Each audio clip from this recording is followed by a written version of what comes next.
warahmatullahi wabarakatuh. Salam sejahtera bagi kita semua dan pada sahabat-sahabat ANC di seluruh Nusantara. Bagaimana kabarnya hari ini para sahabat ANC? Semoga kita diberi kesehatan dan dalam kondisi yang baik ya sahabat ANC. Alhamdulillah, puji dan syukur kita panjatkan kepada Allah Subhanahu wa Ta'ala yang telah mempertemukan kita kembali dalam webinar kali ini. Berjumpa lagi dengan saya Dr. Desi Arisandi Hanifah Pohan. Saya dokter umum di Rumah Sakit ANC Muhammadiyah Yogyakarta dan juga selaku MC dan moderator pada webinar hari ini. Sebelumnya kita sudah menyelenggarakan webinar tentang spirit jiwa episode 1 dan sekarang kita akan bertemu kembali untuk webinar dengan tema spirit jiwa episode 2. Para sahabat AMC yang belum menonton spirit jiwa episode 2 bisa menonton di link di bawah ini atau bisa buka link deskripsi di kolom komentar. Sebelum kita memulai webinar hari ini, marilah kita berdoa terlebih dahulu. Semoga webinar hari ini berjalan dengan lancar. Berdoa dimulai. Bismillahirrahmanirrahim. Kepada yang terhormat Dr. Agus Widiatmoko, SPPD Menkes, selaku Direktur Rumah Sakit ANC Muhammadiyah Yogyakarta. Yang terhormat Dr. Tesaviani SPKJ selaku pembicara pertama kita di webinar hari ini. Yang terhormat Dr. Mita Wulansari selaku pembicara kedua pada webinar hari ini. Sebelum kita masuk ke acara inti, izinkan saya untuk menampilkan profil singkat dari Rumah Sakit ANC Muhammadiyah Yogyakarta.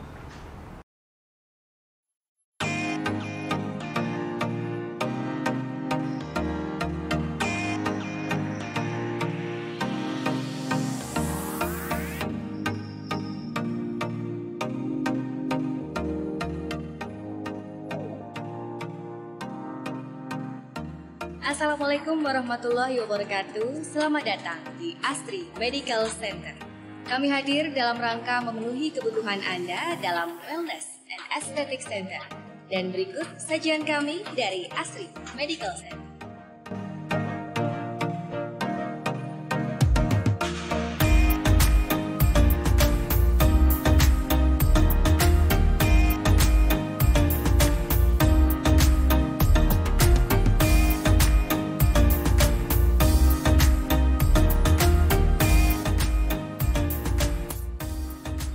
Menghadirkan pelayanan pemeliharaan kesehatan, kebugaran, dan kecantikan secara total melalui center-center yang terpadu dan holistik, meliputi Diabetic Center, Rheumatic and Pain Center, Anti-Aging and Skin Center, Eye Center, dan Dental Aesthetic Center.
Dokter, perawat, staf, dan manajemen AMC berkomitmen penuh pada kebutuhan Anda.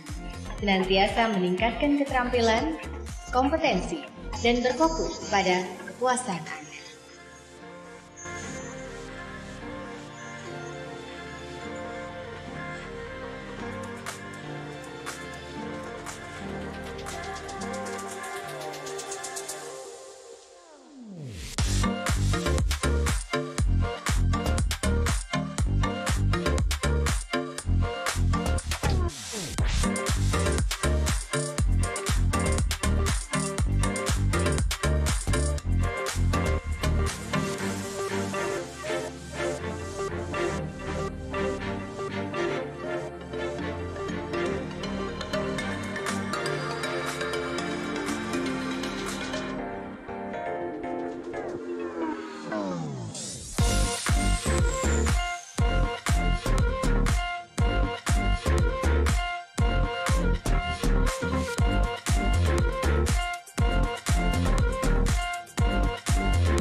Anda bisa mengunjungi kami di Jalan HOS Cokro Aminoto nomor 17 Yogyakarta atau hubungi kami di call center 0274 618 400.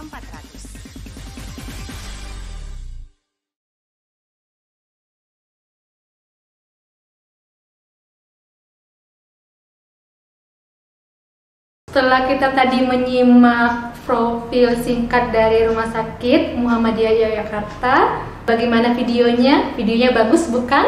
Selanjutnya kita langsung ke acara inti atau acara yang kita tunggu-tunggu, yaitu pemaparan materi dari para pembicara. Pembicara pertama akan dibawakan oleh Dr. Tessa. Dr. Tessa adalah dokter spesialis kesehatan jiwa. Beliau akan menyampaikan materi tentang menjaga kesehatan mental ibu saat pandemi, dan akan dilanjutkan dengan sesi tanya jawab. Untuk Dr. Tessa, waktu dan tempat kami persilakan.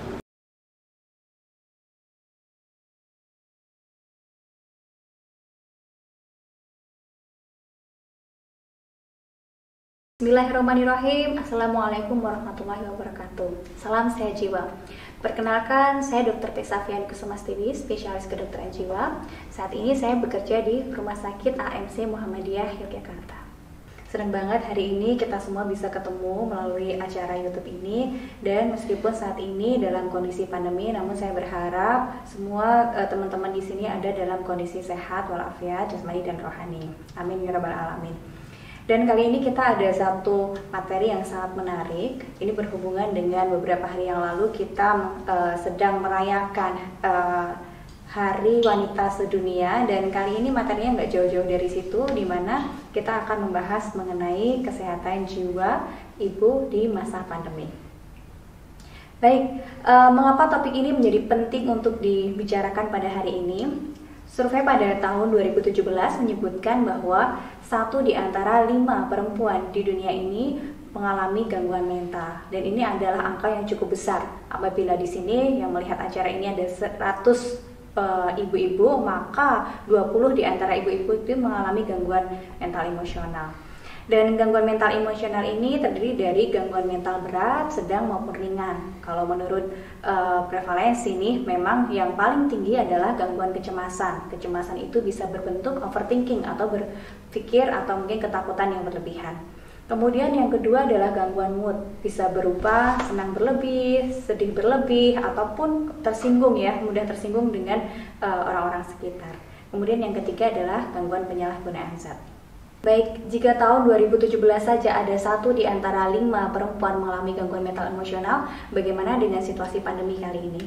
Baik, ini adalah survei yang terakhir menunjukkan bahwa penelitian terhadap laki-laki dan perempuan, kita lihat bahwa ternyata gangguan mental emosional pada perempuan jauh lebih tinggi daripada laki-laki. Baik itu berpengaruh pada kecemasan, effort maupun perasaan kesepian.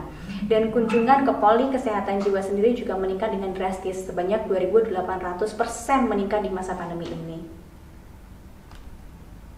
Nah, mengapa ini semua terjadi? Salah satunya adalah karena kompleksitas peranan perempuan di masa pandemi. Nah, apa saja nih ibu-ibu semua yang menonton acara ini? Apa saja peranan kita di masa pandemi ini? Yang pertama adalah school from home. Siapa ibu-ibu di sini yang lagi stres karena anaknya belajar di rumah? Saya kira hampir semua ibu-ibu di sini pernah merasakan stres ya, karena kita harus beradaptasi dengan metode-metode baru yang dilaksanakan dengan cara belajar di rumah. Baik itu ibu-ibu dari anak yang di TK, di SD, di SMP maupun di SMA, semuanya memiliki permasalahannya tersendiri. Dan pastinya kita harus beradaptasi dengan pola yang baru yang kita terapkan. Kemudian peran yang kedua adalah peran sebagai seorang istri, di mana kita harus senantiasa menyemangati suami kita yang sedang menghadapi pandemi. Di situ kita dituntut untuk memberikan energi positif sebagai inner circle atau mungkin orang terdekat dari suami kita. Nah, pastinya posisi ini sangat sulit bagi para ibu-ibu. Kenapa? Karena energi positif dari ibu-ibu sendiri pun juga sedang rendah ya, tapi kita dituntut untuk memberikan energi positif juga kepada pasangan kita. Nah, kemudian peran yang ketiga adalah peran sebagai seorang anak. Tentunya bagi ibu-ibu di sini yang masih memiliki orang tua, kita semua mengetahui bahwa orang tua ini adalah kelompok yang sangat beresiko terhadap pandemi ini.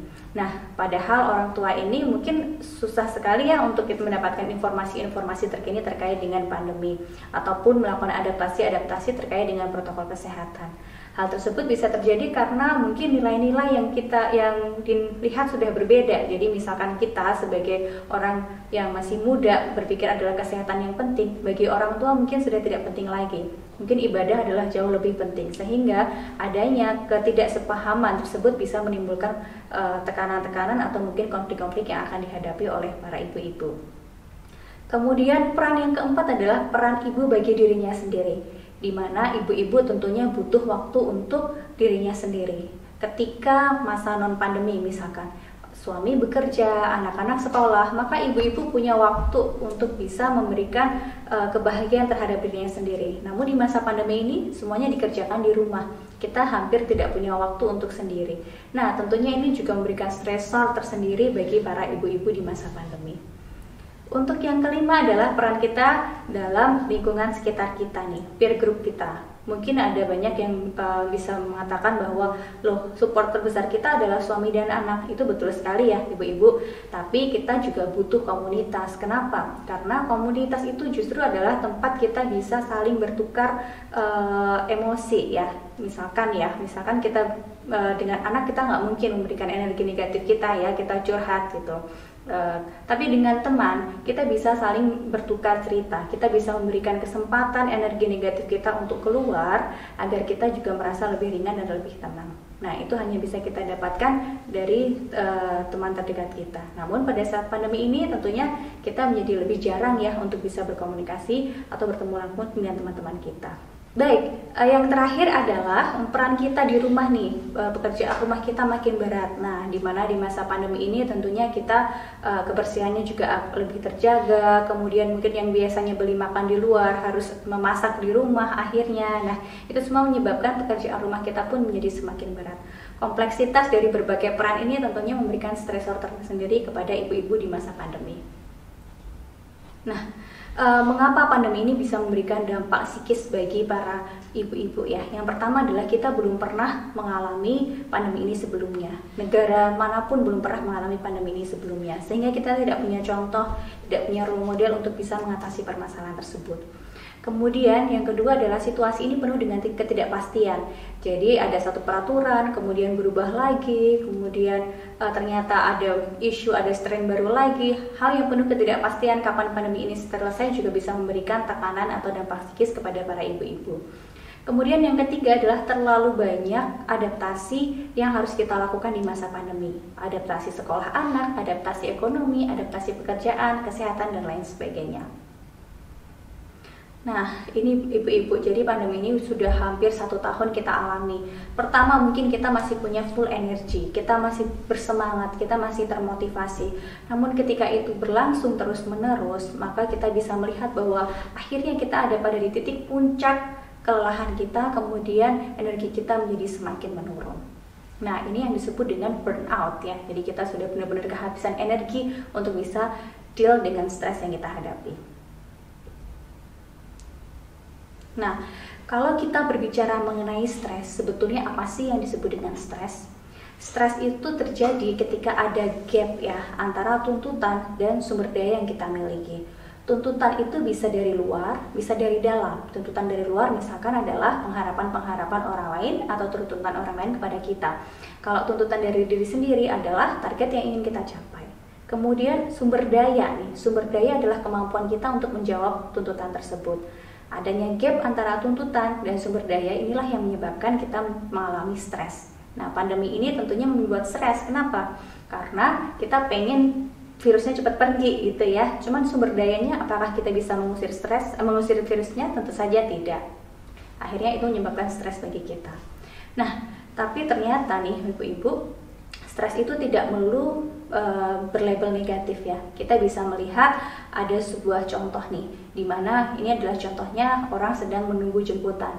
Satu orang menunggu jemputan melihatnya dengan sesuatu hal yang negatif. Kenapa sih harus menunggu? Waktu saya terbuang sia-sia, begitu ya.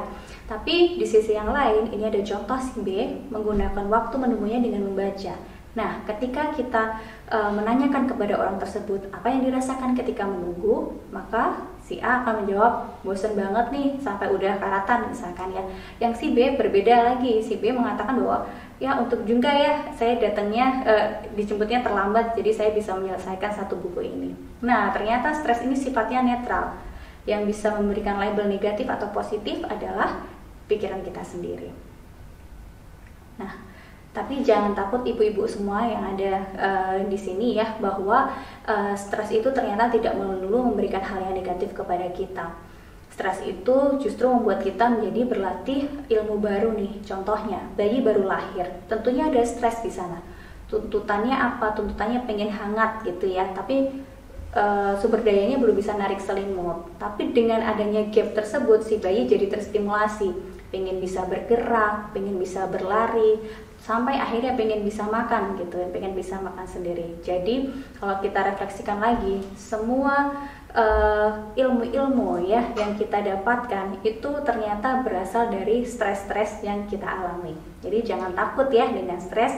Nah, ibu-ibu semua di sini, pandemi di sini kira-kira bisa memberikan upgrade diri apa nih bagi diri kita? Pasti banyak hal baru, ilmu baru yang sudah dipelajari ibu-ibu semua di sini. Lalu bagaimana cara kita untuk bisa menghadapi pandemi ini? Nah, yang pertama adalah tentunya kita harus menjaga kesehatan mental diri kita sendiri sebelum kita menjaga orang lain. Sebagai seorang ibu, kita ingin sekali bisa menjaga anak, bisa menjaga suami, bisa menjaga keluarga kita ya. Tapi itu semua tidak akan bisa maksimal sebelum kita bisa menjaga diri kita sendiri. Yang pertama adalah kita bisa mengoptimalisasi zona stabilitas. Setiap orang punya zona stabilitas, baik itu berupa tempat, berupa orang, berupa kegiatan, berupa benda yang membuat mood kita menjadi lebih naik.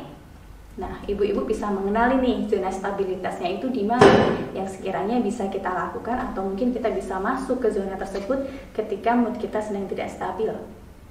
Yang kedua adalah kita bisa memilih asupan nutrisi apa yang baik untuk otak kita. Nah, sebagaimana kita memilih makanan yang baik untuk tubuh kita, kesehatan tubuh kita, asupan atau mungkin berita-berita pun harus kita pilih sekiranya mana yang membuat kita menjadi lebih baik. Contohnya nih, ada minuman dingin, ada minuman panas. Pada saat kita kepanasan mungkin kita baik minum dingin gitu ya, tapi pada saat kita kedinginan kita akan memilih minuman yang hangat. Nah, begitupun dengan berita ya, kapan kita membaca berita negatif, kapan kita membaca berita positif, kita sesuaikan dengan kesiapan dari diri kita. Kemudian yang ketiga adalah kita fokus pada apa yang masih bisa kita kendalikan. Misalkan tadi ya, school from home ya, sekolah dari rumah. Kita fokusnya adalah gimana sih biar sekolah bisa cepat kembali jalan, gimana sih biar anak saya bisa cepat belajar. Nah, kita mungkin akan sulit untuk fokus pada hal-hal yang mungkin sulit untuk kita kendalikan. Lebih mudah ketika kita fokus pada apa yang bisa kita kendalikan, misalkan dari diri kita sendiri. Bagaimana atau apa yang bisa saya lakukan agar ketika anak saya belajar di rumah, tapi belajarnya bisa tetap optimal. Nah, kita bisa fokus kepada apa yang bisa kita lakukan.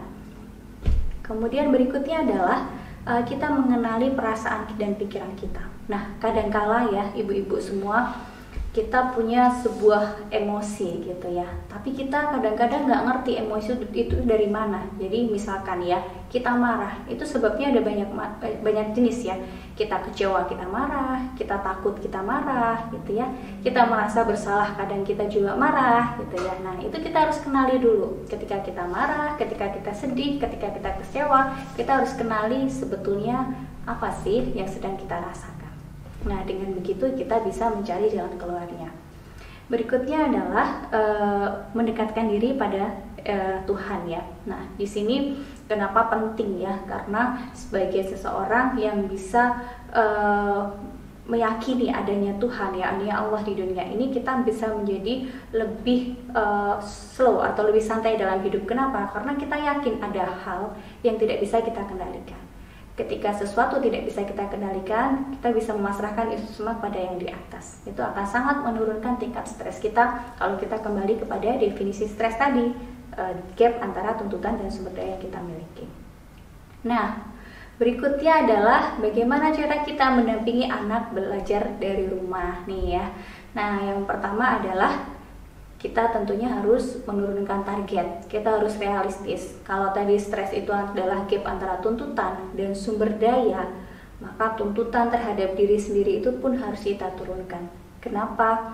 Karena satu, kita bukan guru. Kita mungkin skill mengajar kita nggak seperti guru, pengetahuan kita nggak sebanyak guru. Nah, dengan kita menurunkan target, si ibu stresnya berkurang, anak juga stresnya berkurang. Ibaratnya ibu happy, anak juga pasti akan happy. Kemudian yang kedua adalah kita bisa membuat aturan bersama anak. Nah, ini juga penting banget untuk didiskusikan dengan si anak. Kita tanyakan kepada anak, mau belajarnya dengan siapa? Dengan papa atau mama? Mau belajarnya kapan? Pagi, siang, apa sore? Gitu ya. Mau belajarnya di mana? Kita buat kesepakatan bersama dengan melibatkan anak akan sangat membantu anak untuk bisa kooperatif ketika belajar. Kemudian yang ketiga adalah membuat jadwal kapan harus belajar, tempatnya di mana, suasananya seperti apa, itu memang semuanya harus mendukung. Kenapa? Karena mood belajar itu harus benar-benar muncul ya. Jadi ibaratnya kita dalam hidup punya sebuah irama gitu. Dulu anak kita sudah punya irama itu, bangun tidur, mungkin sholat, makan, kemudian berangkat sekolah. Memang suasana di sekolah itu sangat mendukung untuk belajar. Sudah terbiasa ketika saya datang ke tempat ini, maka senyawa kimia yang berfungsi untuk membuat lebih fokus tuh akan muncul nih, karena ini adalah waktunya belajar. Nah, ketika sekarang polanya berubah, maka kita pun harus membuat suasana baru untuk bisa memberikan alarm bagi tubuh si anak bahwa ini adalah momen atau tempat yang seharusnya si anak siap untuk belajar. Yang keempat adalah mengenali gaya belajar anak. Nah, ini ya Bapak Ibu semua ya, bahwa kemampuan belajar si anak itu panca inderanya yang sensitif macam-macam. Ada yang tipenya adalah mendengar, ada yang tipenya adalah dengan melihat, ada yang tipenya sambil bergerak atau mungkin sambil berperaga begitu ya. Nah, itu kita harus kenali benar-benar. Kenapa? Ketika kita mengajarnya dengan cara berbicara, ternyata anak kita modelnya visual, yang nggak akan masuk karena si anak punya sensitivitas indera yang berbeda-beda. Kemudian yang terakhir adalah kita berikan reward ya, atau mungkin hadiah kepada si anak ketika sudah berhasil melewati sebuah proses. Mungkin kita bisa fokus pada prosesnya bukan hasilnya. Misalkan sudah belajarnya sudah mandiri, sudah berprogres, tapi nilainya tetap jelek, yang kita hargai adalah prosesnya si anak mau belajar. Nah, berikutnya adalah bagaimana cara kita menjadi support system bagi suami. Yang pertama adalah kepercayaan kepada suami bahwa suami bisa untuk melewati pandemi ini ya, permasalahan ekonomi atau permasalahan apapun yang sedang dihadapi. Ini penting sekali. Sebagaimana kita perempuan, ketika kita bercerita kita cuma pengen didengarkan, laki-laki ketika sedang ada masalah juga hanya ingin dipercaya. Kita harus yakin bahwa suami kita pasti akan mencari jalan yang terbaik, dan dialah yang bisa mengetahui jalan yang terbaik tersebut. Yang kedua adalah be a good listener. Jadi kita mendengarkan dengan baik. Apapun yang diceritakan oleh suami, kita bisa mendengarkan, memberikan kesempatan untuk suami memberikan energi negatifnya sehingga otaknya bisa lebih tenang, akhirnya bisa menemukan jalan keluar yang terbaik. Yang ketiga adalah justru menggunakan waktu pandemi ini untuk melakukan kegiatan bersama-sama nih ya, gitu. Jadi kita melakukan aktivitas bersama, memberikan justru mungkin momen-momen yang tadinya hilang karena mungkin sibuk dengan aktivitas masing-masing, akhirnya bisa kembali dilakukan di masa pandemi ini. Kemudian yang ketiga adalah kita berbagi cerita dengan suami. Nah, ini penting juga ya. Jadi kadangkala nih ya, suami dan istri di rumah sekarang ini banyak banget yang meningkat angka perceraiannya. Kenapa? Karena di rumah sama-sama bawa energi negatif, kemudian sama-sama saling tidak mengenali permasalahan, akhirnya cekcok begitu ya. Padahal sebetulnya sama-sama sedang merasa stres, sama-sama sedang menghadapi permasalahan, justru harusnya saling mendukung satu dengan yang lainnya. Kemudian yang ketiga adalah kita bisa memberikan reward berupa pujian atas apapun proses yang sudah dilakukan suami untuk mengatasi permasalahannya.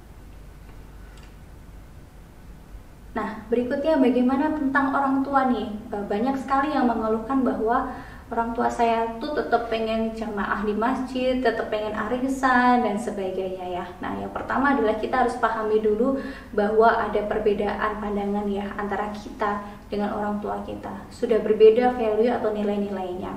Jadi kita harus menghargai pandangan dari kedua orang tua kita.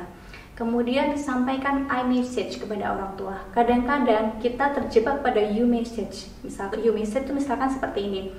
Bu, ini semua itu saya lakukan untuk ibu, gitu. Biar ibu itu nggak terpapar corona, biar ibu itu senantiasa sehat, umurnya panjang dan sebagainya.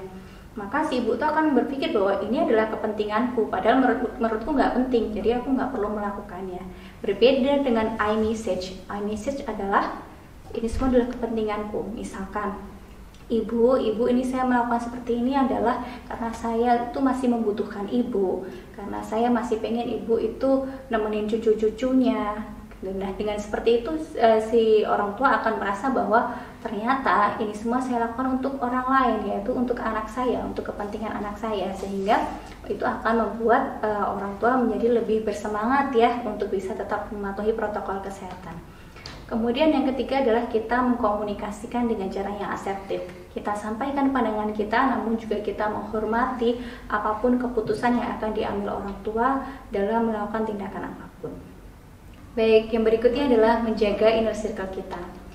Yang pertama adalah kita harus tetap menjaga hubungan dengan peer group kita nih. Jadi kita mungkin nggak bisa ketemu dengan tatap muka, kita bisa menjalin komunikasi melalui online. Kita bisa sharing segala permasalahan yang kita hadapi ya dengan teman kita. Ibaratnya ketika kita bercerita kepada teman kita, kita bisa saling memberikan energi positif maupun energi negatif. Ketika kita butuh untuk mencurahkan semua energi negatif kita bisa menyampaikan kepada teman. Ketika kita pas lagi punya energi yang positif, kita bisa memberikan bantuan kepada teman. Nah, hubungan timbal balik tersebut akan menguatkan kita. Kemudian yang berikutnya adalah dalam menjaga hubungan dengan teman, kita harus berprinsip I'm okay, you are okay. Jadi kita adalah yang terbaik untuk diri kita dan orang lain pun juga adalah yang terbaik. Dengan begitu kita bisa saling menghormati satu sama lain. Nah, untuk bisa menolong teman-teman kita, itu akan meningkatkan self-love kita. Kita menjadi lebih berharga, kita menjadi manusia yang bisa memberi kepada orang lain. Berikutnya adalah bagaimana cara menyikapi tugas rumah yang menumpuk. Yang pertama adalah seperti tadi nih, kita harus turunkan target nih. Mungkin tidak harus bersih seketika itu juga, selesai saat itu juga. Kemudian yang kedua adalah kita pastikan istirahat yang cukup. Ibaratnya HP aja mungkin pernah lowbat gitu ya. Kita pun juga butuh ya untuk beristirahat, untuk recharge energi, untuk bisa kembali aktif. Kemudian berikutnya adalah berolahraga. Ini sangat penting ya ibu-ibu semua, bahwa kita pun juga harus menjaga kesehatan kita, kebugaran kita, untuk kita bisa maksimal dalam beraktivitas fisik maupun menjaga kesehatan mental kita. Yang berikutnya adalah upgrade diri, belajar skill-skill baru. Seperti yang tadi kita sampaikan ya, bahwa adanya stres ini bisa menyebabkan kita lebih terpicu untuk mengupgrade kemampuan kita. Dan yang terakhir adalah jangan ragu untuk meminta bantuan ketika pekerjaan kita itu sudah di luar kemampuan kita. Baik, sebagai penutup, seperti halnya segala sesuatu yang di dunia ini ada mulainya dan ada akhirnya, begitupun dengan pandemi. Pandemi pernah mulai dan kita harus yakin bahwa pandemi ini pasti akan selesai. Kemudian karena pandemi ini tidak bisa kita hilangkan begitu saja, maka pilihan kita hanya satu. Kita harus menghadapinya, kita harus bisa fokus pada apa yang bisa kita kendalikan atas pandemi ini. Dan yang ketiga adalah kita harus senantiasa bersyukur karena pandemi ini terjadi baru 1 tahun, sedangkan kita hidup mungkin sudah puluhan tahun ya bebas dari pandemi. Itu pun harus kita syukuri, di mana kita hanya diambil nih waktu dalam waktu 1 tahun dari sekian tahun yang sudah kita jalani. Dan tentunya kita sebagai ibu, kita masih bisa berperan kepada anak, kepada suami, kepada lingkungan sekitar kita. Pastinya itu akan memberikan keberkahan untuk kita semua. Baik, terima kasih atas perhatiannya. Wassalamualaikum warahmatullahi wabarakatuh. Terima kasih Dr. Tessa yang telah menyampaikan materinya. Materinya sangat bagus Dr. Tessa. Semoga materi yang telah disampaikan Dr. Tessa dapat diterapkan pada kehidupan sehari-hari ya para ibu. Oke, selanjutnya di sini ada pertanyaan-pertanyaan yang sudah masuk dari sahabat ANC. Mungkin nanti pertanyaan yang dari sahabat ANC tidak semua kami tampilkan, nanti akan dijawab atau akan ditampilkan pada webinar selanjutnya. Ini ada pertanyaan-pertanyaan terpilih dan akan dijawab oleh Dr. Tessa. Monggo Dr. Tessa untuk menjawab pertanyaan terpilih dari sahabat ANC.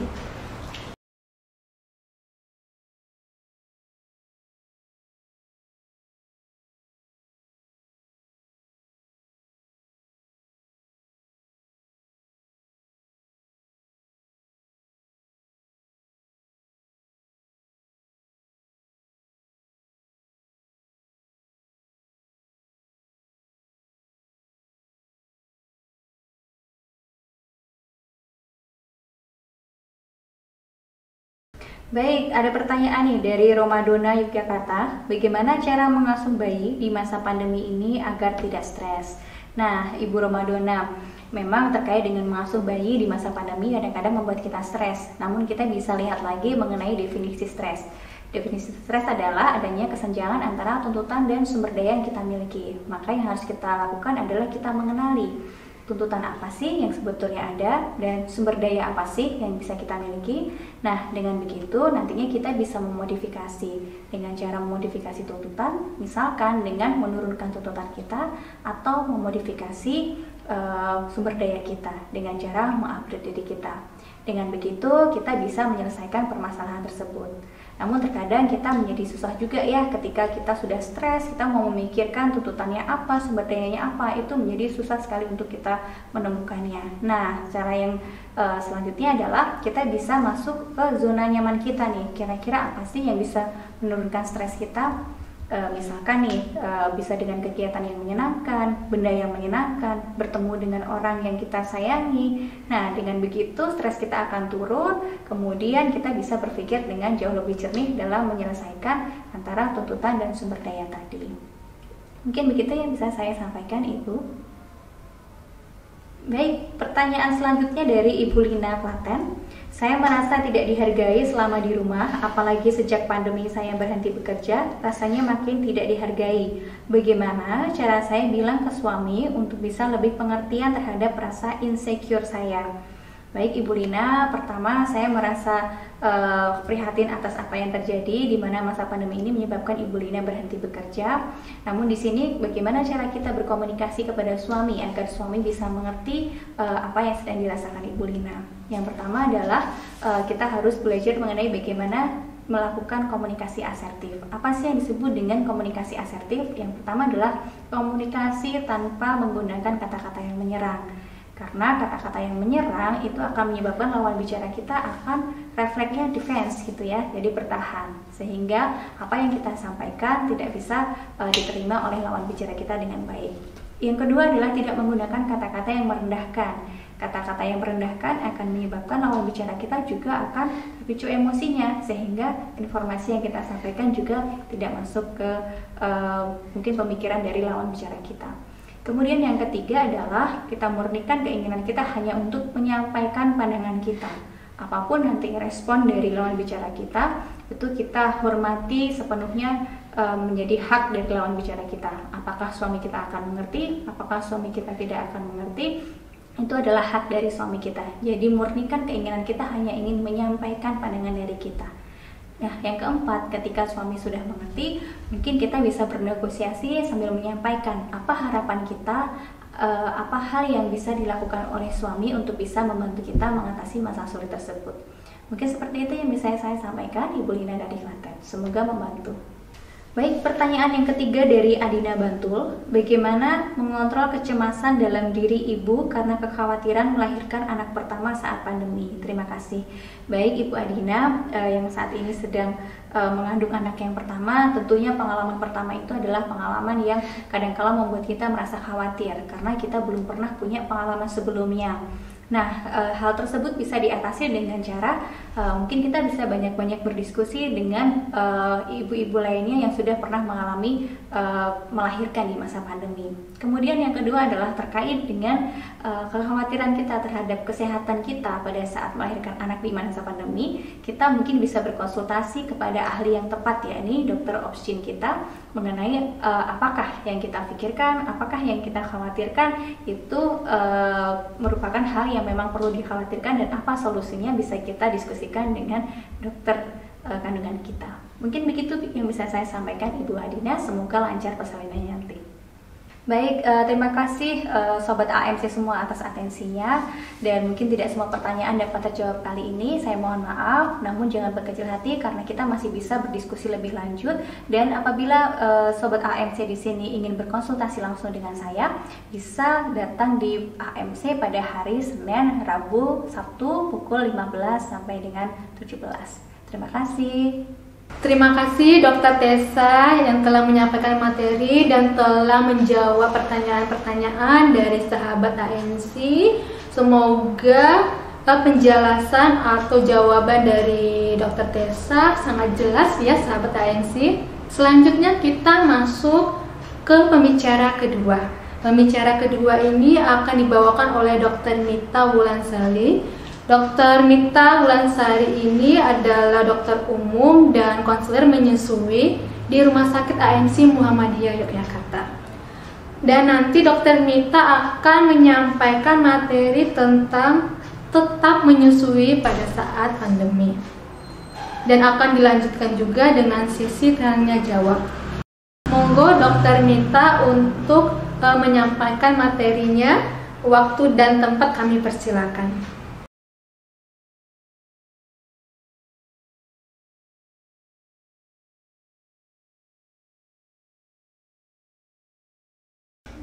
Bismillahirrahmanirrahim. Assalamualaikum warahmatullahi wabarakatuh. Hai sahabat AMC, jumpa lagi dengan kami. Saya Dr. Mita Wulansari sebagai konselor menyusui di Rumah Sakit AMC Muhammadiyah Yogyakarta. Dan pada kesempatan yang berbahagia ini, kita bersama-sama akan membahas tuntas tentang bagaimana menyusui, melindungi bayi saat pandemi. Langsung saja ya sahabat AMC, mari kita belajar bersama-sama. Baik. Oke. Sahabat AMC, khususnya ibu-ibu, semua anak itu adalah merupakan ciptaan Allah yang sangat dengan segala keistimewaannya, sangat berarti bagi semua ibu dan bapak khususnya ya. Nah, setiap anak itu pun juga melewati fase adanya pertumbuhan dan juga perkembangan, di mana menurut konsensus dari WHO itu sendiri, pertumbuhan anak itu masih bisa bertumbuh dan berkembang sampai usia sekitar 18 tahun. Ya, baik. Dan kita sampai usia 18 tahun ini kita masih bisa terus memantau bagaimana sih pertumbuhan anak tersebut, bagaimana sih perkembangan anak tersebut, seperti itu. Nah, lalu apa saja yang bisa kita pantau ibu-ibu? Ya, tentunya yang pertama untuk pertumbuhan sendiri kita bisa memantau dari tinggi badan anak, lalu berat badan anak, lingkar kepala anak, ya. Lalu untuk perkembangan sendiri itu bisa dari motorik kasar, motorik halus, dari bahasa dan juga dari gaya bicara anak tersebut. Lalu yang terakhir bisa juga dari sikap sosial anak tersebut terhadap keluarga ataupun mungkin pada lingkungan. Baik. Nah, di sini saya menampilkan adanya fase tumbuh dan berkembang. Kita sering sekali ya ibu-ibu ya mendengar yang mana bahwa 4 tahun atau mungkin 1000 hari pertama kehidupan pada anak itu sangat-sangat merupakan fase yang paling penting, seperti itu ya. Kenapa?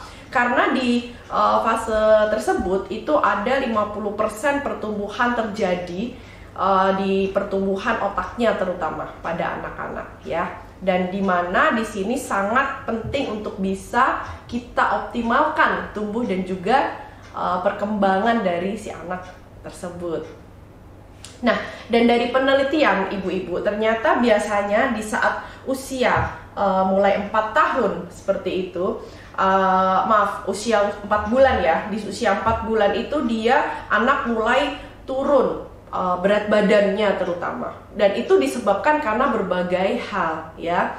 Bisa mungkin karena mulai banyak geraknya seperti itu ya, atau mungkin mulai banyak milih, mungkin dari kondisi ekonominya seperti itu yang masih kurang bisa untuk mengoptimalkan adanya makanan pendamping air susu ibu itu sendiri, dan juga berbagai permasalahan lain terhadap bagaimana si anak bisa untuk menyerap daya serap makanan yang diberikan oleh ibu, seperti itu ya. Oke, baik. Oke. Dan di sini saya munculkan adanya energi yang dibutuhkan dan juga jumlah yang disediakan oleh air susu ibu. Nah, ibu-ibu yang perlu kita ketahui adalah ASI itu di awal-awal kehidupan, khususnya dalam 2 tahun pertama itu memang 6 bulan pertama ya, 6 bulan pertama itu sangat penting untuk diberikan kepada bayi. Dan ASI juga sangat bisa untuk memenuhi kebutuhan bayi dari usia 0 sampai 6 bulan. Tapi setelah itu mutlak ya, setelah 6 bulan yaitu pada saat bayi itu memulai MPASI. Nah, disitulah bayi ataupun anak itu sudah mengalami atau sudah memerlukan adanya energi tambahan yang tidak hanya bisa diperoleh oleh air susu ibu, yaitu bisa diperoleh dari MPASI. Walaupun ASI tetap harus diberikan sampai usia kurang lebih 2 tahun seperti itu. Baik. Oke. Dan di sini saya sebelumnya akan menjelaskan apa sih menyusui itu, gitu kan. Sebenarnya apa manfaat menyusui, ya. Dan ternyata menyusui itu banyak sekali manfaatnya ibu-ibu. Tidak hanya bagi bayi, tetapi bisa buat ibu juga, ya. Menyusui itu bisa untuk memberikan nutrisi bagi bayi, itu sudah pasti ya. Lalu bisa memberikan kekebalan atau imun ya terhadap bayi, itu yang sangat penting, yang mungkin tidak diperoleh oleh yang tidak bisa kita dapatkan oleh susu formula semahal apapun ya. Adanya kekebalan imun pada bayi sejak dalam bayi usia 0 bulan, pada saat bayi itu menyusuin kepada ibunya ya. Lalu bisa juga untuk meningkatkan adanya stimulasi atau mungkin attachment ya, attachment antara bayi dengan ibunya itu juga sangat penting, dan itu bisa diperoleh dari menyusui. Lalu bisa juga untuk mencegah adanya penyakit-penyakit jangka panjang ya, seperti mungkin asma ya, batuk, pilek berkelanjutan, atau mungkin dari penyakit ISPA lainnya seperti itu. Itu cenderung lebih sangat kecil resikonya dibanding dengan mungkin menggunakan susu formula. Baik, tentunya karena manfaat-manfaat itu tadilah ASI merupakan investasi terbesar dan terbaik bagi anak. Oke. Nah, oke. Lalu apa saja sebenarnya resiko pemberian susu formula ya, tentunya pada ibu. Nah, banyak sekali ibu-ibu resikonya sebenarnya yang mungkin kita masih belum mengetahuinya ya. Yang pertama, itu bisa di jangka panjang mungkin nantinya ibu akan bisa mengalami kanker payudara ya. Yang kedua bisa kanker rahim ya, kanker hidung telur mungkin. Lalu kanker dan segala penyakit kronis ya, seperti rematik, jantung koroner ya. Lalu tulang juga mudah keropos ya, osteoartritis. Lalu tekanan darah tinggi pun juga bisa nantinya.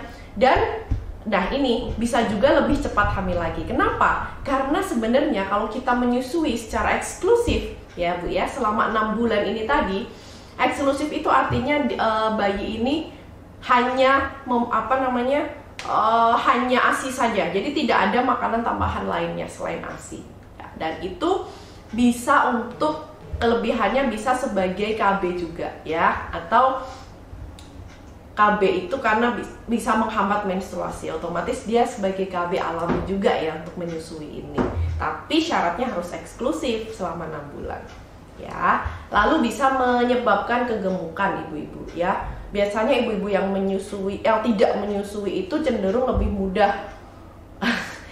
mudah gemuk ya, karena menyusui. Beberapa penelitian yang sudah kita pelajarin itu ternyata ibu menyusui itu bisa untuk melangsingkan ya, justru melangsingkan tubuh atau paling tidak menormalkan berat badan, asalkan ya tadi ya berat kita terus makannya tidak yang 3 kali lipat atau 2 kali lipat, tidak seperti itu ya, secara normal saja.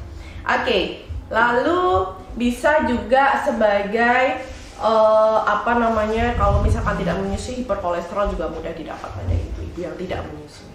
Itu jangka panjangnya nanti gitu ya. Baik. Oke, nah ini dia. Selain untuk ibu, tentunya susu formula itu juga ada resikonya bagi bayi, ibu-ibu ya. Nah ini, jadi saya tampilkan di sini bahwa dari penelitian bagi bayi yang tidak diberikan ASI ya, tidak diberikan ASI itu biasanya dia lebih sering diare ya, lebih sering terkena radang paru-paru ya, terus lalu radang telinga seperti itu ya, atau oma ya, otitis media ya biasanya untuk istilahnya. Lalu bisa juga karena terkena infeksi lain. Karena apa? Karena dalam ASI itu Masya Allah kandungan dari kekebalan ya, untuk kekebalan tubuh, dan juga bisa sebagai antibiotik juga sebenarnya di dalam kandungan air susu ibu itu sendiri. Lalu kalau di susu formula kan tentunya macam-macam ya, ada kadang yang pas bagi bayi, ada yang juga banyak juga yang tidak ya, dan banyak sekali resiko-resiko yang diberikan yang terjadi. Nah, untuk penyakit menahunnya mungkin bisa seperti diabetes, obesitas ya, lalu penyakit jantung koroner itu. Itu untuk jangka panjangnya. Sering terjadi alergi dan asma juga gitu ya. Karena apa? Karena banyak yang alergi susu sapi ya. Kalau saya bilang mungkin susu sapi itu ya untuk sapi gitu ya. Susu ibu ya untuk ibu. Ibaratnya seperti itu ya, ibu-ibu. Oke, dan 40-50% itu biasanya banyak yang terjadi asma di kemudian hari jika tidak minum air susu ibu. Oke, dan mungkin IQ-nya juga bisa lebih rendah loh ibu-ibu ya. Jadi mungkin gini, ada yang ibaratnya ada yang seorang ibu bilang, anak saya dulu pakai susu formula, nyatanya sekarang pintar-pintar aja tuh, jadi ini, jadi itu, jadi apa, seperti itu ya. Betul ibu-ibu. Jadi tapi kemungkinan dulu jika anak-anaknya itu diberikan ASI, mungkin bisa tambah lebih pintar lagi, lebih cerdas lagi daripada yang saat ini, begitu ya. Oke, dan untuk bahaya-bahaya lanjut mungkin bisa menjadikan kematian mendadak ya. Jadi resiko kematian karena infeksi seperti mencret, radang paru itu juga bisa lebih tinggi daripada yang minum ASI ya. Bisa lebih tinggi sekitar 11-15%, seperti itu. Oke, ya.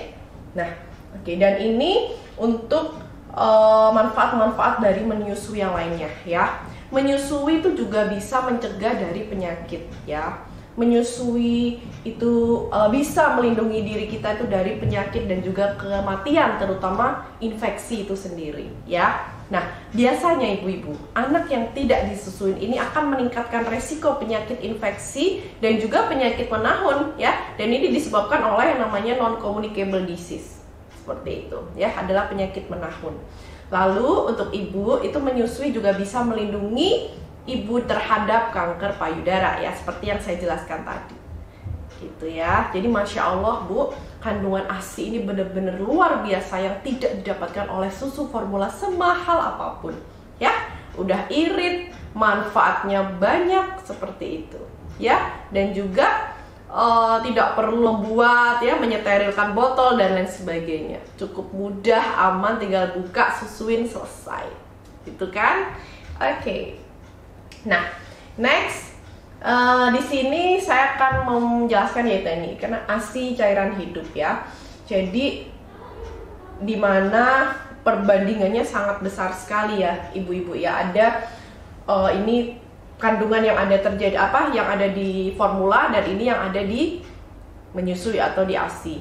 Yang mana di menyusui ini ada kandungan seperti antibody yang itu tidak diperoleh di susu formula. Antibody, ada hormon yang bermacam-macam, ada antivirus ya, anti alergi, ada anti parasitnya, ada growth faktornya ya, untuk faktor pertumbuhan dan perkembangannya itu sangat bagus sekali pada ASI ya. Lalu enzim, apapun enzim ada di air susu ibu ya. Lalu berbagai mineral, berbagai vitamin dan juga lemaknya ada semuanya. Termasuk di karbohidratnya, DHA, ARA, water, dan itu semua ibu-ibu diperoleh dengan gratis dan sangat mudah sekali. Kita tidak perlu harus beli-beli, harus nabung mahal-mahal ya. Kita bandingkan dengan susu formula. Di sini kita mengambil adalah formula yang mahal ya, yang sudah mengandung mineral, vitamin, lemak, DHA, ARA, seperti itu, protein, mengandung air ya. Itu pun masih sangat jauh dibandingkan dengan komponen yang ada di dalam air susu ibu. Ya, oke.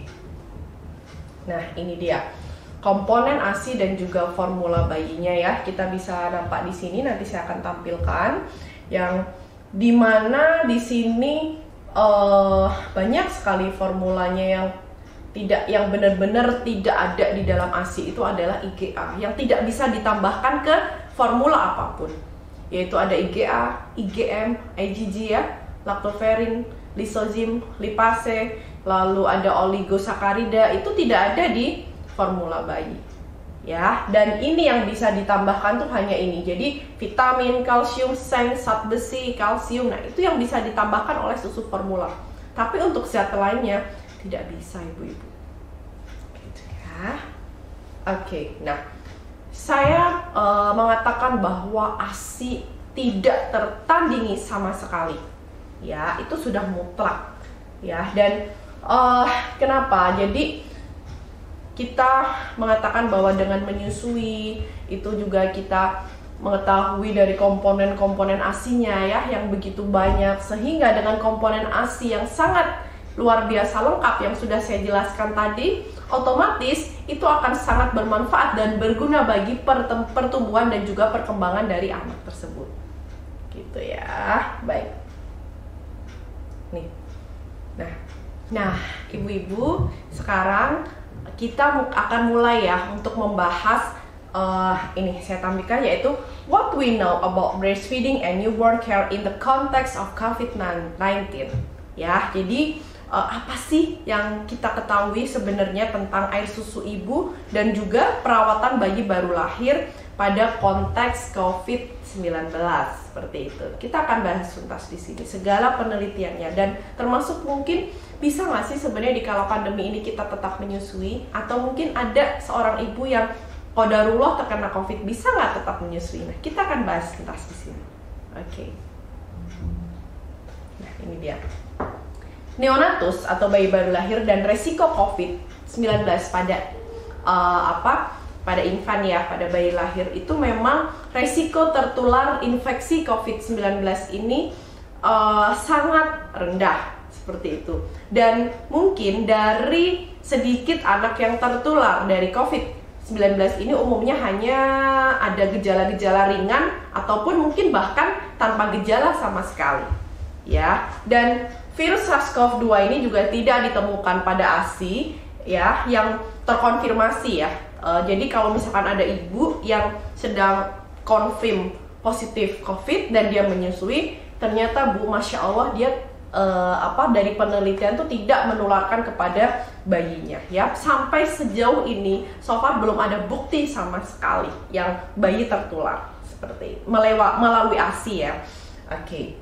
Nah, jadi memang ada kelebihannya adalah ada keuntungan menyusui secara substansi melebihi dari resiko penyakit yang disebabkan oleh COVID-19. Oke. Nah, ini dia. Saya tampilkan juga untuk bukti ilmiahnya ya.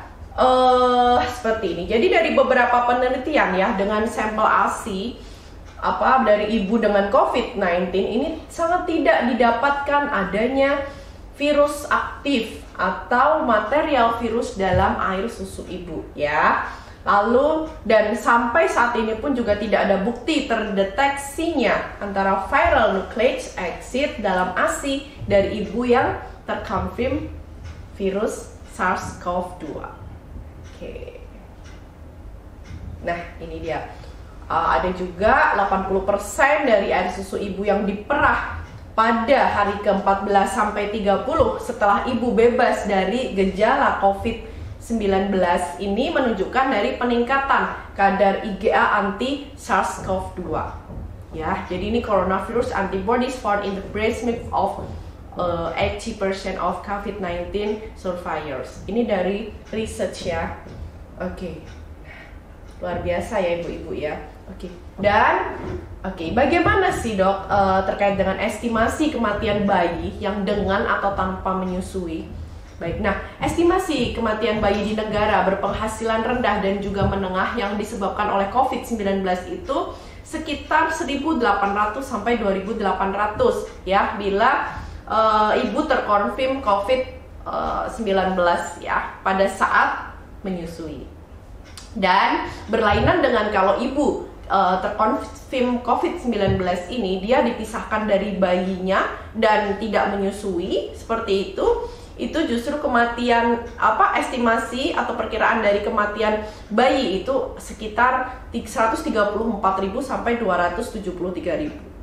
Nah, malah banyak yang tidak menyusui secara langsung ya Bu ya, ternyata ya. Itulah jadi kuasa Allah ya ibu-ibu, sekali lagi ya. Jadi memang kok bisa terkadang kita seperti itu, tapi bisa ternyata. Nah, bagaimana caranya nanti saya akan jelaskan mungkin di slide selanjutnya. Oke. Ini dia. Kontak ibu dengan bayinya, ya. Ibu dan bayi itu harus kontak kulit ke kulit saat lahir tanpa memperhatikan status COVID-19, ya. Jadi pada saat bayi lahir, mungkin ibu-ibu sudah sering mendengar dengan istilah IMD seperti itu ya, inisiasi menyusu dini, yaitu yang mana pada saat itu bayi langsung skin to skin ya, skin dengan ibunya ya, dan dia kontak kulit dengan pada ibunya ya, tanpa harus memperdulikan si ibu ini terkonfirm COVID atau tidak, seperti itu boleh, nggak masalah ya. Nah, lalu ibu juga tidak boleh dipisahkan dari bayinya kecuali bila ibu itu terlalu sakit untuk dapat merawat bayinya. Misalkan qadarullah ibu ini sedang kondisinya sedang kritis atau bukan sedang darurat, sedang dalam penanganan dokter ya. Tentunya ada masalah-masalah yang terjadi di saat persalinan. Ya oke, kita tidak perlu memaksakan bayi untuk tetap disusuin bayi pada saat segera setelah lahir. Tapi nanti dulu ya. Nanti kalau ibunya sudah kondisinya stabil, baru bisa menyusui ke ibu langsung, gitu ya. Nah, lalu jika ibu itu juga tidak dapat merawat bayinya, yaitu anggota keluarga yang kompeten lah yang harus menggantikan, seperti itu ya. Itu kalau misalkan ibunya qadarullah memang sakit ya, terlalu lama. Baik. Oke. Bagaimana bila menyusui itu terganggu? Nah, bila menyusui itu terganggu, yaitu misalkan nih si ibu sakit berat ya. Bila sakit berat si ibu, maka dia bisa dibantu untuk memerah ASI secara higienis ya, dan diberikan secara aman untuk apa? Untuk dapat mencegah infeksinya, seperti itu ya. Lalu selain itu kita juga bisa membantu ibu menyusui segera setelah mereka mampu, terutama bila mereka tidak dapat mulai menyusu segera setelah lahir atau IMD ya, yang tadi saya jelaskan. Lalu juga kita bisa membantu ibu untuk relaksasi setelah ibu sembuh, yaitu bisa memantapkan produksi ASI dan juga mempertahankan pasokan ASI-nya tersebut untuk melanjutkan menyusui ya. Biasanya itu akan dilakukan oleh konselor menyusui ataupun bisa dilakukan oleh bidan atau mungkin dokter setempat ya, atau petugas medis yang pada saat itu menjumpai ibu yang sedang menemani ibu dalam proses persalinan tersebut. Oke. Nah, lalu bagaimana ya dok kalau misalkan benar-benar si ibu itu tidak menyusui? Apa sih sebenarnya alternatifnya ya? Nah ini, bila ibu memang terlalu sakit untuk dapat menyusui, jadi prioritasnya adalah yang pertama, mungkin bisa menggunakan ASI perah ya. Jadi nanti dipompa, bisa diperah dengan tangan ya, sangat mudah sekali. Sangat mudah sekali untuk memerah memakai tangan sebenarnya kalau sudah tahu ya. Lalu yang kedua adalah bisa dengan donor ASI ya, dengan donor air susu ibu. Kita bisa untuk mencari mungkin anggota keluarganya atau mungkin suaminya bisa segera mencarikan donor ASI atau ibu susu ya, ibu susu untuk diberikan, untuk meminta ASINya untuk bisa diberikan kepada anaknya ya, tentunya dengan segala aturan-aturan ya dalam agama yang sudah memang diperbolehkan, seperti itu. Lalu formula. Nah, formula ini adalah sebagai pilihan terakhir ya, pilihan terakhir untuk diberikan jikalau benar-benar ada kondisi khusus pada ibu ataupun bayi yang memang tidak bisa menyusu dan juga tidak bisa menyusui, seperti itu ya. Oke. Nih. Nah, praktek terbaik pada bayi yaitu dengan ibu ya. Dengan ibu itu adalah dengan ibu yang terkonfirm positif ya, otomatis. Nah, itu yang pertama adalah bagaimana yang pertama si ibu itu harus selalu cuci tangan dengan air dan juga sabun ya, dan itu terutama sebelum kontak dengan bayi. Sebenarnya tidak hanya pada ibu yang terkonfirm COVID aja sih. Jadi kalau bisa semua ibu yang mau menyusui bayinya itu ya, apalagi di saat pandemi gini khususnya, itu saya selalu menyarankan kepada klien saya untuk selalu mencuci tangan ya, mencuci tangan dahulu sebelum menyentuh bayinya, apalagi menyusui ya, apalagi pada ibu yang terkonfirm tentunya lebih berhati-hati ya. Lalu juga bisa dikerjakan hygiene pernafasannya ya, jadi selalu dijaga bagaimana higienitasnya, seperti itu. Lalu juga secara rutin bisa membersihkan dengan desinfektan permukaan yang ibu sering sentuh ya. Misalkan tangannya ibu gitu kan, dia sering nyentuh apa, nah itu bisa dibersihkan dengan desinfektan. Atau mungkin ada bagian-bagian ibu yang sering dipegang oleh bayi, nah itu bisa juga dibersihkan gitu ya. Lalu juga jangan lupa, ini yang paling penting adalah selalu menggunakan masker saat berdekatan dengan bayi ya, terutama otomatis pada saat menyusui secara langsung ya. Dan kalau misalkan nanti sudah hilang, sudah terkonfirm negatif, nah baru oke lah, nggak apa-apa nggak pakai masker ya. Kadang kan kita pengen memeluk langsung pada bayi, tapi selagi memang masih belum aman, harus selalu kita gunakan masker. Oke. Nah ini untuk praktek terbaik bagi ibu yang menyusui yang dia terkonfirm COVID, yaitu ibu menyusui ini pasti akan dibantu membersihkan dadanya dengan air dan sabun ya bila batuk. Lalu dia juga nggak perlu membersihkan payudaranya setiap kali mau menyusui, itu nggak perlu ya. Lalu kalau misalkan ibu tidak punya masker medis ya, mungkin karena kondisi ekonomi dan lain sebagainya, mungkin bisa dianjurkan tetap menyusui ya, karena memang keuntungan menyusuinya memang melebihi keuntungan menyusuinya jauh lebih bagus ya, jauh lebih signifikan, jauh lebih melebihi lebih daripada hanya tercemar oleh virus pada saat menyusui. Tetap menyusui, kan bisa tuh pakai masker kain juga ya. Oke. Lalu tidak ada promosi formula botol dan juga dot serta empeng di vaskes ya. Jadi harapannya kita juga tidak akan melakukan hal seperti itu ya. Jadi kalau bisa jangan sampai si ibu itu memberikan. Oke.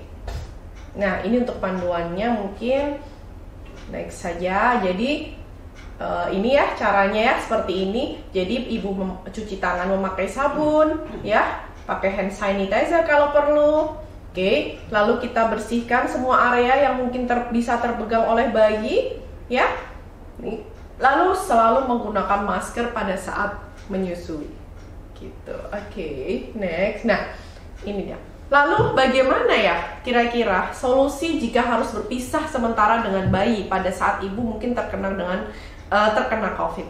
Jadi yang pertama yaitu ibu mendapatkan pendampingan untuk memerah ASI ya. Lalu mungkin ASI perah kan juga bisa diberikan oleh petugas kesehatan dengan menggunakan APD yang memadai ya. Dan misalkan nih ASI ibu memang masih belum keluar dan mungkin dia ada indikasi medis, maka bisa si bayi itu bisa diberikan dahulu ASI donor ya. Tapi jangan memakai dot karena bisa membuat bingung puting dan lain sebagainya. Bisa menggunakan sendok ataupun cangkir atau cup feeder gitu ya. Oke. Nah, ini dia. Saya akan menampilkan yaitu tentang new normal menyusui. Ya, bagaimana sih kondisi apa yang harus dilakukan pada ibu menyusui di saat pandemi seperti ini ya? Yaitu adalah yang pertama, selalu mencuci tangan dengan sabun dan juga air minimal 20-40 detik sesering mungkin ya, terutama sebelum dan juga sesudah menggendong atau memegang bayi ya.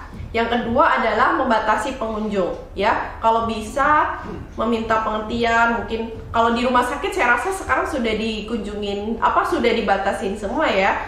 Di AMC seperti itu juga. Jadi maksimal biasanya hanya satu yang menemani ya.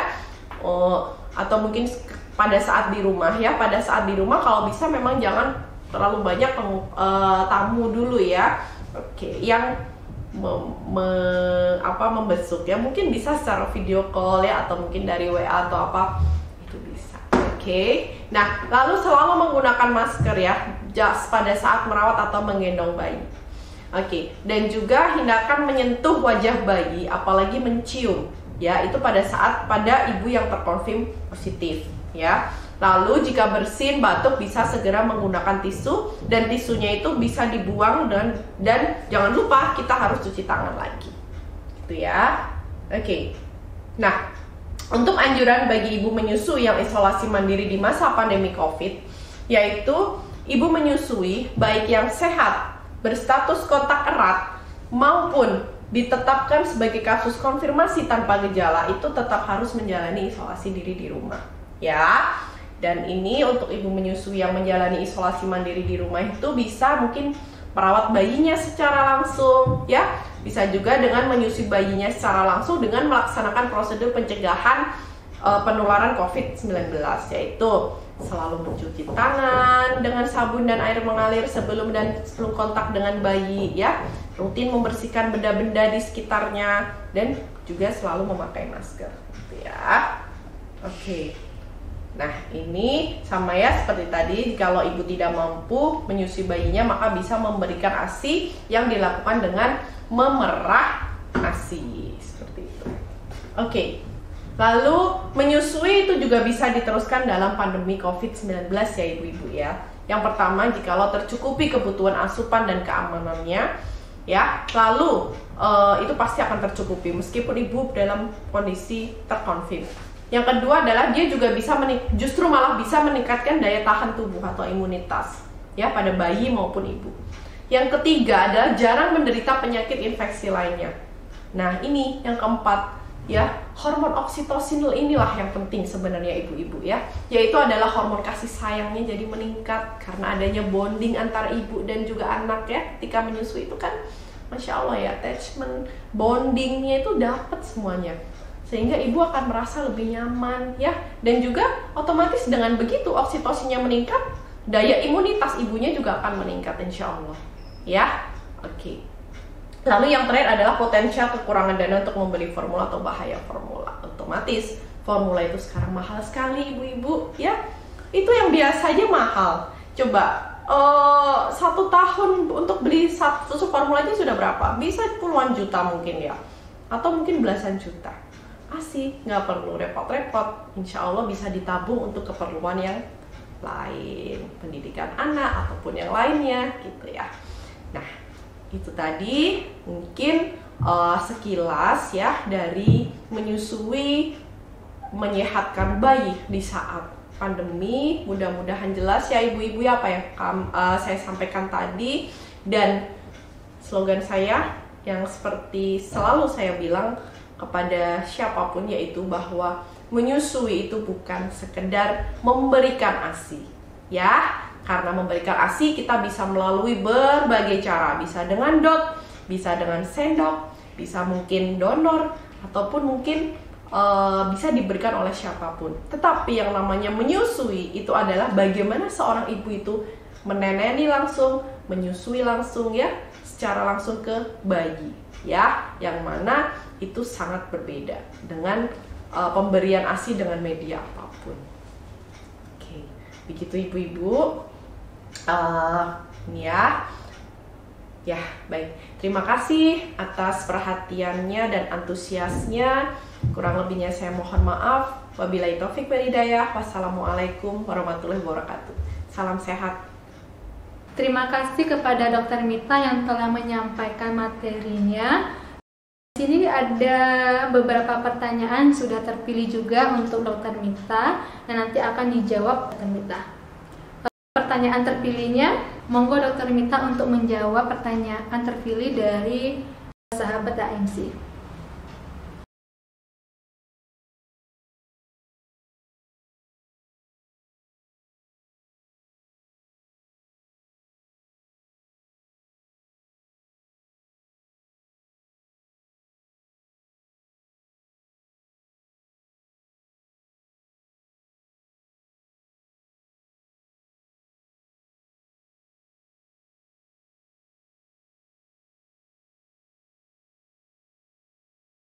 Baik, terima kasih ya kepada Dr. Desi selaku moderatornya atas pembacaan pertanyaan-pertanyaan ya yang sudah diberikan oleh sahabat AMC ya.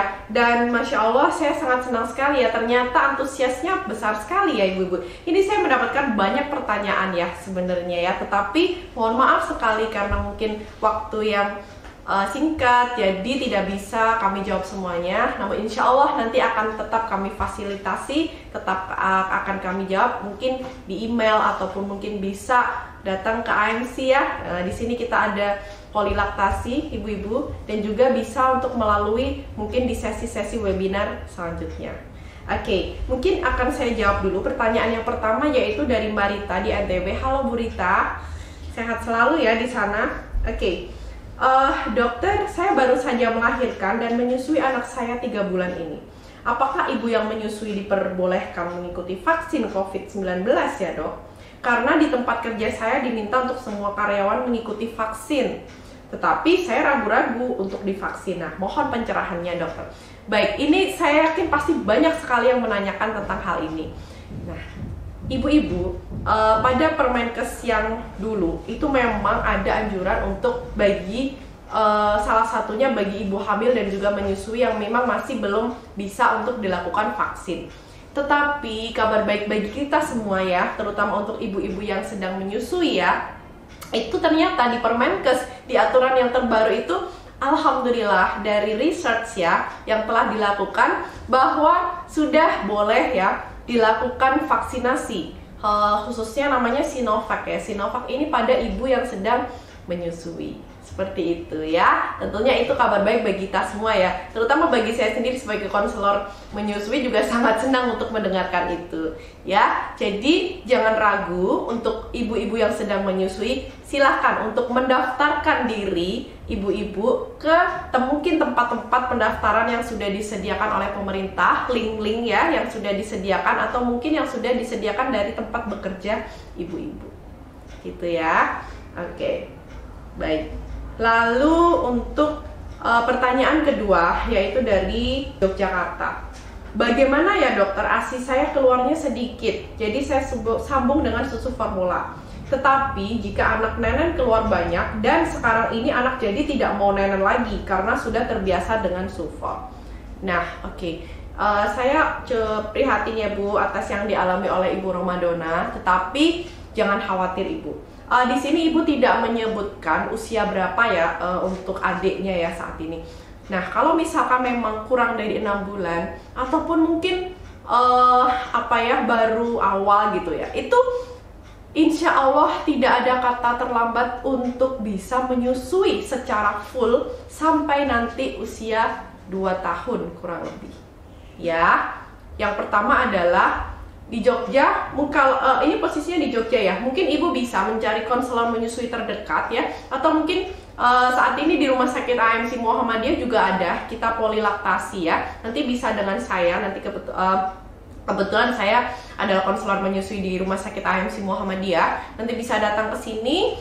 Nanti di sini nanti saya akan menggali dulu lebih dalam apa penyebabnya, kok ASI-nya, apakah memang ASI-nya benar-benar sedikit, atau mungkin sebenarnya ASI ibu banyak tetapi masih kurang benar, mungkin ya masih kurang tepat dalam manajemen menyusuinya ya, seperti mungkin durasinya, frekuensi menyusuinya, atau mungkin ada kondisi-kondisi khusus yang mungkin masih belum terlaksana dengan baik. Mungkin bisa masalah pelekatan atau posisi bayinya ya ke ibu, dan itu bisa menjadi salah satu penyebab mungkin ASI-nya itu kurang. Padahal sebenarnya Bu, ASI itu cukup ya. Jika kita bisa mengelola, kita bisa memanajemen dengan baik ya, bisa benar semua teknik menyusuinya, insya Allah ASI itu akan tercukupi untuk semua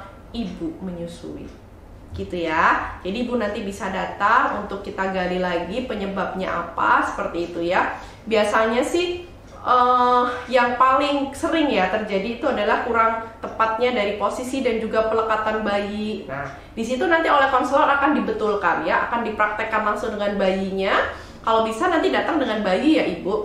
Nah, kita akan belajar bersama-sama bagaimana posisi dan pelekatan yang benar, seperti itu.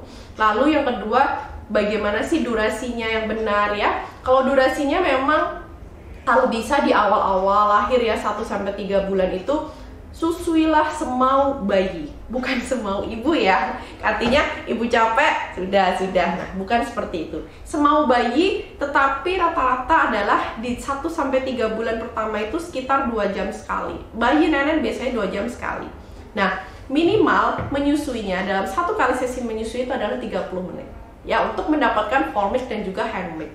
Yang mana formik itu adalah keluarnya 10 menit awal dan handmik adalah 10 menit di akhir menyusui. Formik itu untuk meningkatkan kecerdasan otak, dan 10 menit di akhir itu adalah handmik, itulah untuk meningkatkan pertumbuhan dan juga perkembangan dari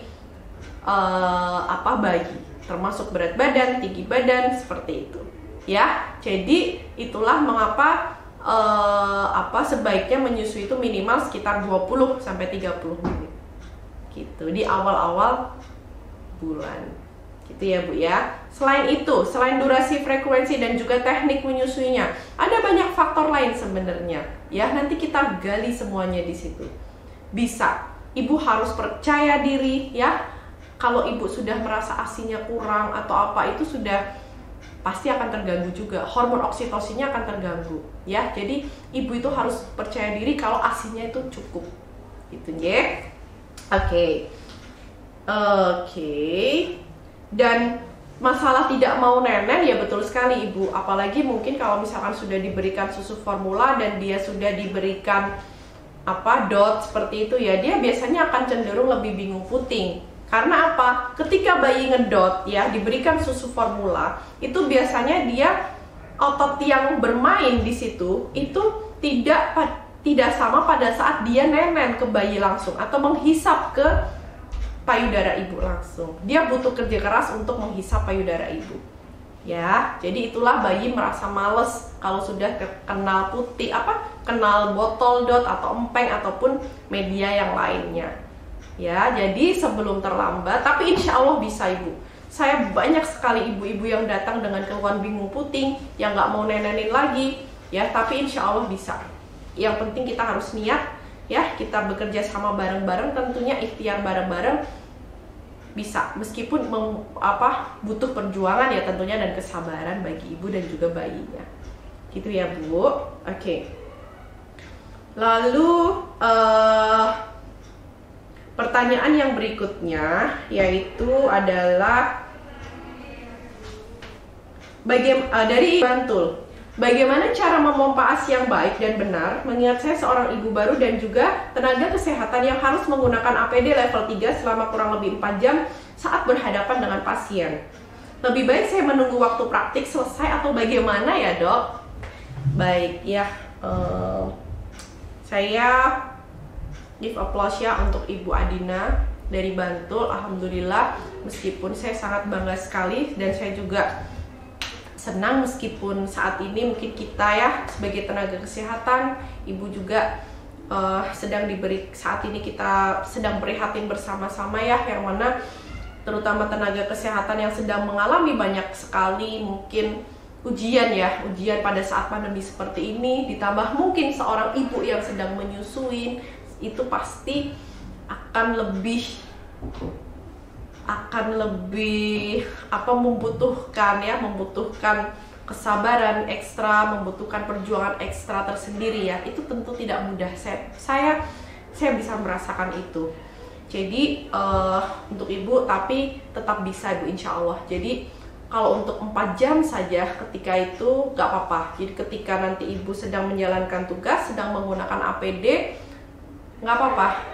Kita nggak usah memompa dulu, nggak usah memerah dulu ya, kita nggak usah memerah. Selanjutnya kalau misalkan sudah selesai dicopot, mandi ya Bu ya, mandi bersih kalau bisa di rumah sakit, keramas semuanya, terutama di bagian payudara juga. Nah setelah itu baru ibu bisa untuk mungkin memerah dalam artian untuk memerah di sini karena kewajiban seorang ibu bekerja yang memang harus, bukan bermaksud untuk tidak mau menyusui secara langsung ya, tetapi untuk supaya bisa ketika anaknya ditinggal pada saat sebentar ibunya bekerja itu tetap bisa disusuin di rumah seperti itu. Itu niat yang mulia sekali bagi seorang ibu ya. Jadi tetap nanti lepas APD-nya kalau sudah selesai mandi bersih, baru menyiapkan botol pumpingnya dan perahannya itu untuk bisa disimpan dan dibawa ke bayi. Dan jangan sampai kalau bisa peralatannya itu ya bisa disimpan juga di cooler box seperti itu. Jangan sampai terbuka sedikitpun pada saat ibu bertugas, pada saat di rumah sakit ya. Dan saya sarankan ketika ibu pulang sampai rumah ya sudah tidak bertugas di rumah, dimaksimalkan untuk meneneni atau menyusui secara langsung. Supaya apa? Supaya si anak ini tetap mau menyusui terus dan juga tetap produksi ASI dalam ibu itu terus bertambah. Karena prinsipnya menyusui ya ibu-ibu ya, semakin banyak permintaan, semakin banyak bayi menghisap ke payudara secara langsung, akan banyak juga produksi ASI yang dihasilkan. Gitu ya. Oke. Ya, itu tadi mungkin 3 pertanyaan yang mungkin bisa saya jawab pada kesempatan kali ini. Untuk ibu-ibu yang masih belum terjawab ya pertanyaannya, saya mohon maaf sekali. Mungkin next kita bisa bahas ke sesi webinar selanjutnya. Seperti itu insya Allah ya. Oke, ya baik, itu tadi mungkin penjelasan dan juga jawaban saya ya. Saya pada kesempatan webinar kali ini. Untuk kurang lebihnya saya mohon maaf. Kesempurnaan itu hanya milik Allah dan kekurangan hanya pada diri saya. Terima kasih. Wabillahi taufik wal hidayah. Wassalamualaikum warahmatullahi wabarakatuh. Terima kasih Dokter Mita yang telah menjawab pertanyaan-pertanyaan dari sahabat ANC dan telah memaparkan materinya. Semoga yang dari Dokter Mita dapat bermanfaat bagi kita semua ya sahabat ANC. Jika ada pertanyaan yang belum dijawab oleh Dokter Mita, nanti bisa berkonsultasi atau berkonsultasi langsung dengan Dokter Mita di Poli Laktasi yang ada di Rumah Sakit ANC Muhammadiyah Yogyakarta. Akan bertemu langsung dengan Dokter Mita. Terima kasih Dokter Tessa dan Dokter Mita yang telah menyampaikan materinya. Semoga materinya bermanfaat bagi kita semuanya. Jika para sahabat ANC masih ingin konsultasi atau ada masalah kesehatan, bisa langsung datang ke Rumah Sakit ANC Muhammadiyah Yogyakarta yang berada di Jalan Cokro Aminoto nomor 17. Atau jika para sahabat masih takut datang ke rumah sakit atau hanya ingin berkonsultasi dengan secara online, bisa menghubungi di nomor ini. Sebelum kami tutup acara ini, jika ada pertanyaan dari sahabat ANC yang belum dijawab, nanti akan dijawab di webinar selanjutnya ya. Dan jangan lupa tetap menonton webinar yang akan diadakan oleh Rumah Sakit ANC Muhammadiyah Yogyakarta. Saya juga mengingatkan kepada para sahabat ANC tetap mengikuti protokol kesehatan dengan 5M. Yang pertama, memakai masker dengan benar. Yang kedua, mencuci tangan dengan air mengalir dan sabun. Yang ketiga, menjaga jarak. Dan yang keempat, membatasi mobilitas dan interaksi. Dan yang kelima, menjauhi kerumunan. Semoga materi yang disampaikan bermanfaat bagi kita semua ya para sahabat ANC. Saya selaku moderator dan ANC dan para tim pelaksana webinar hari ini memohon maaf jika kami melakukan kesalahan dalam berjalannya webinar ini. Semoga kita ketemu lagi di webinar selanjutnya ya teman-teman. Saya akhiri, wassalamualaikum warahmatullahi wabarakatuh.